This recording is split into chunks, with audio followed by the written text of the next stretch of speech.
અંકો આપેલા હશે તમને, એ અંકોની મદદથી તમારે એ નાનામાં નાની સંખ્યા બનાવવાની. જોઈએ આપણે શરૂઆતમાં નાનામાં નાની સંખ્યા કઈ રીતે બને. એક ઉદાહરણ લઈએ પહેલા. ધારો કે તમને આમ 3 અંકો આપેલા છે, 2 3 અને 8. આની મદદથી તમારે 3 અંકની નાનામાં નાની સંખ્યા બનાવવાની છે. નાનામાં નાની સંખ્યા બનાવવાની હોય તો યાદ શું રાખવાનું? યાદ એ રાખવાનું કે આ 3 માંથી જે નાનું હોય ને પહેલા લખવાનું. આ 3 માંથી નાનું શું છે? 2. એનાથી થોડું મોટું શું છે? 3. એનાથી શું મોટું છે? 8. તો અહીંયા તમારી સંખ્યા બની ગઈ 238. આ નાનામાં નાની સંખ્યા છે. એક બીજું ઉદાહરણ લઈએ આપણે.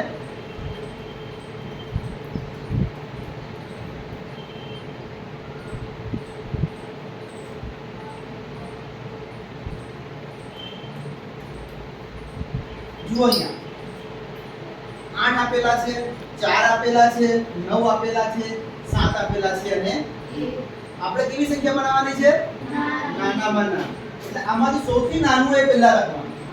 શું છે સૌથી નાનું? શું છે આમાં? 1.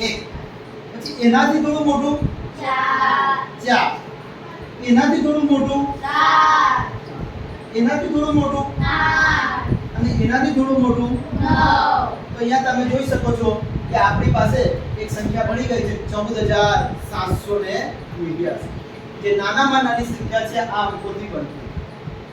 હવે એક બીજું અંદર એડ કરું છું, ધ્યાનથી જોજો. અહીંયા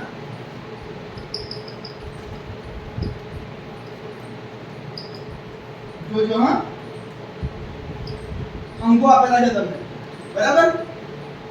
8 2 0 1 અને તમારે નાનામાં નાની સંખ્યા બનાવવાની છે, બરાબર? એટલે પહેલા શું આવશે ભાઈ? બોલ જોજો.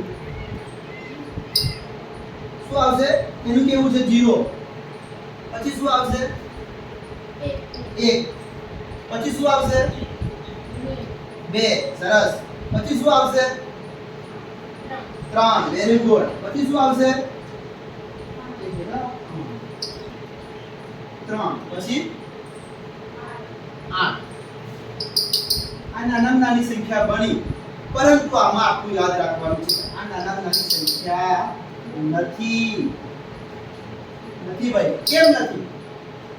એટલું જાણ્યું કે જ્યારે પણ તમને અંકો આપેલા હોય અને અંદર 0 આપેલું હોય. શું આપેલું હોય? 0. અહીંયા જે પાછું 0 આપેલું છે હે, આ 0 આપેલું હોય તો તમારે નિયમ ખાલી એક અંકનો બદલવાનો.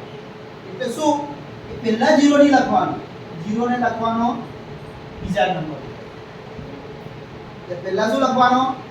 1. પછી લખવાનો 0. પછી તો જેમ હતું એમ જ. ખબર પડી? જ્યારે 0 આપેલું ત્યારે પહેલું લખી દેવાનું. પહેલું 0 લખશો તો આખી સંખ્યા બદલાઈ જાય. તો 0 ને કયા નંબર પર લઈ લેવાનું? બીજા નંબર ઉપર. બાકીનું બધું એવું ને એવું. તો અહીંયા તમને 10238 નાનામાં નાની સંખ્યા મળે છે. તો હવે ફરીથી એકવાર આપણે રિવિઝન કરી લઈએ કે નાનામાં નાની સંખ્યા બનાવવા માટે શું કરવાનું?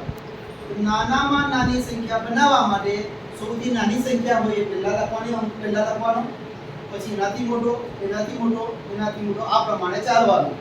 પરંતુ જો 0 હોય શું કરવાનું ભાઈ? એને બીજા નંબર પર લઈ લેવાનું.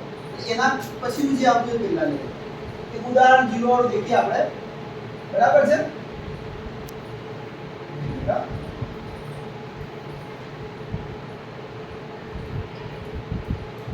જોઈ લઈએ આપણે કે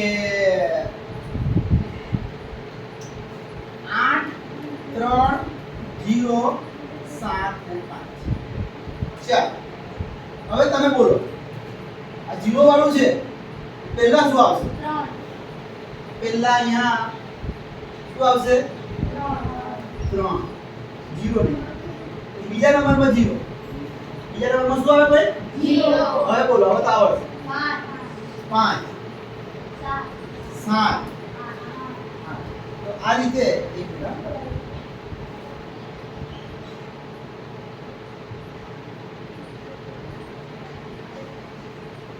5 7 ને 8 30,578 વાંચતા પણ આવડવું જોઈએ.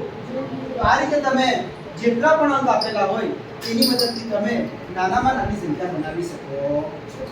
હું તમને કેટલાક ઉદાહરણ આપું છું, તમે શાંતિથી નાનામાં નાની